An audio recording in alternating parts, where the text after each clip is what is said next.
I recently watched a video of Kunal Kamra, excuse the clothes in my background, about Kangana Ranaut, and basically mocking her in a satirical way, in a way that they usually do, about her beliefs, etc. But something about that video made me a bit uncomfortable, more than a bit uncomfortable. And I thought more about it, and I think it was this. I think that I don't agree with Kangana Ranaut. I don't agree with her political opinions. I don't like sometimes the way that she directly or indirectly degrades other women or their choices. I don't like any of that.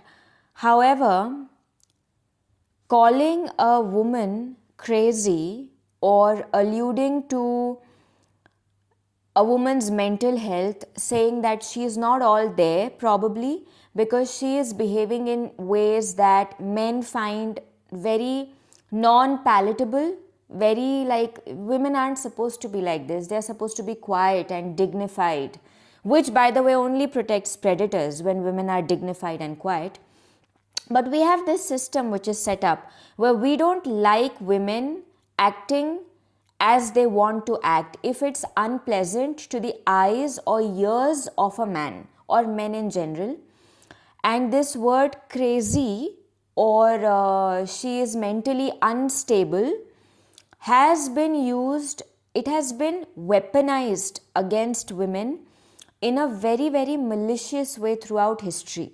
And maybe 10 years ago, it would have been very easy for me to say, yeah, this bitch is crazy. Not about her, but just about any woman in general.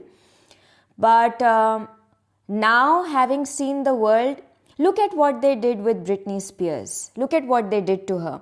Instead of trying to ask about her mental health and how they could make it better, they branded her crazy and they took away all of her autonomy, all of her property. They took away her kids. Her children were taken away. And same happens in divorce proceedings. A lot of the times men accuse women of being mentally unstable because these women reacted in ways that these men found abnormal. I am a very emotional person. I react emotionally, and I have a lot of friends who react very emotionally. And I sometimes put myself in the shoes of a man who is inconvenienced by this behavior and chooses to call all of us unstable. Where will that lead us? It has severe consequences. It can lead to your autonomy being taken away. It can lead to your livelihood being taken away. It can lead to your children being taken away from you. And it's very dangerous to call a woman crazy. You all remember lobotomies, right? You all remember what they did with women who they didn't find pleasant to deal with. So now I am terrified of making an insult about a woman that alludes to her mental health, or where I am saying that I don't trust your version of reality because you are not mentally stable. So that also means that tomorrow if a man does something abusive to you, I will not trust you because you're not mentally stable. This is terrifying to me. This thought is terrifying. If I do have to insult a woman in a way that men traditionally insult women, instead of calling her mentally unstable or emotional or crazy, I would rather call her a slut or a whore.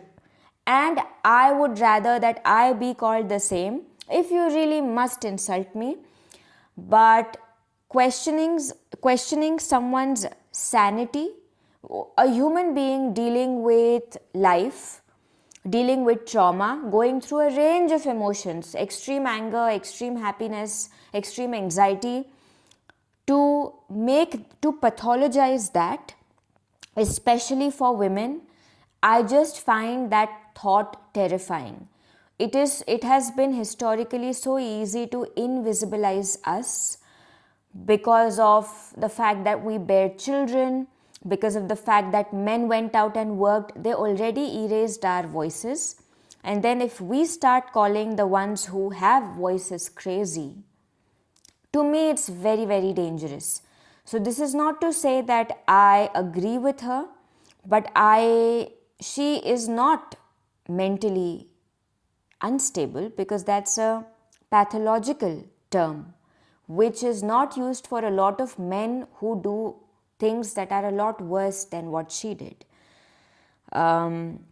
She is not insane. Her experiences, for the most part, can and should be trusted. And she has been, as a single woman in the industry, seen a lot of abuse and a lot of cruelty, where she met predators in an age where she should not have met predators. It doesn't matter if she took that opportunity, it doesn't matter if she used that opportunity. She was a fucking teenager, and a teenager should not meet predators, should not be predated upon. So, I have respect for what she has gone through, and even though I don't agree with her politically, I don't like the fact how she fawns over a leader, because I don't think leaders are supposed to be fawned over. It makes me deeply uncomfortable, and it's terrifying when people allude to a woman's mental health and start calling her all these things. I don't like this tone of a conversation.